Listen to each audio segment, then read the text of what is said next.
پیش کی آواز اوپر ہو جائے گی.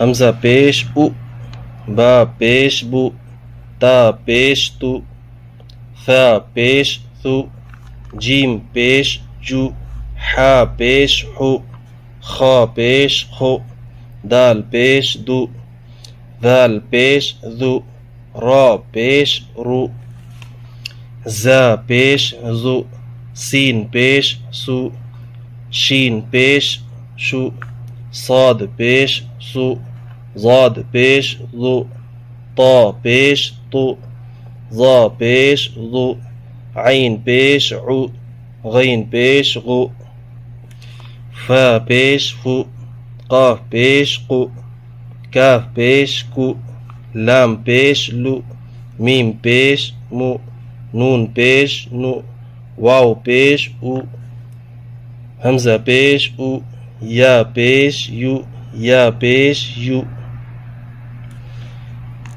ٹھیک ہے، اب ہم مشق کرتے ہیں. کچھ جملوں کے اندر پیش کو استعمال کریں گے، پیش کی مشق کریں گے، اور کچھ جملوں کے اندر زبر، زیر، پیش تینوں کا استعمال کریں گے، تینوں کو یوز کریں گے.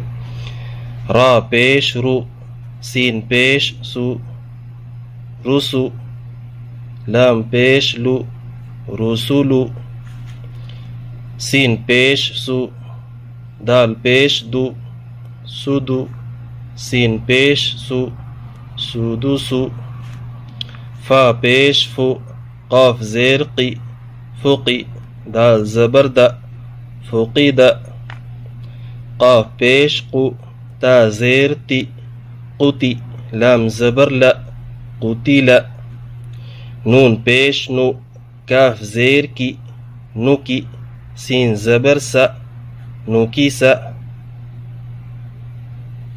کاف زبر کا، را پیش رو، کرو، میم زبر ما، کاروما،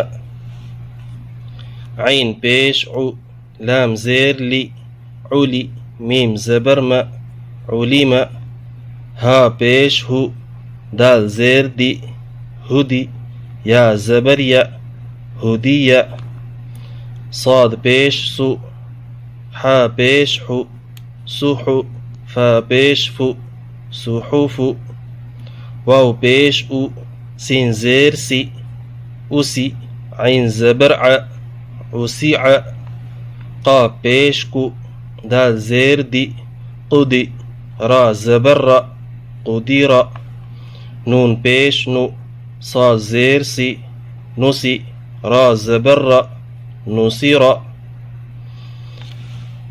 حرکات کے بارے میں ہم نے پڑھ لیا. زبر، زیر، پیش، اس کا مشق بھی کر لیا. اور جو میں نے طریقہ بتلایا ہے، ایک حرف اس کے بعد دوسرا، پھر دونوں کو ملا لیں، دونوں کو ملانے کے بعد پھر تیسرا ورڈ پڑھیں، تیسرا پڑھنے کے بعد پھر ملائیں، تو یہ آپ کے لیے آسانی ہوگی. تو اس میں آپ کے لیے آسانی ہوگی ملانے کے اندر. ٹھیک ہے، ہجے اس طریقے سے کریں گے. متن جو ہے اسی کو اس طریقے سے پڑھ لیں گے. رسولو، سودسو، فقیدہ، قتیلہ، نکیسہ، کارومہ، علیمہ، ہدیہ، صحف، وسیع، قدیرہ، نصیرہ. اس طریقے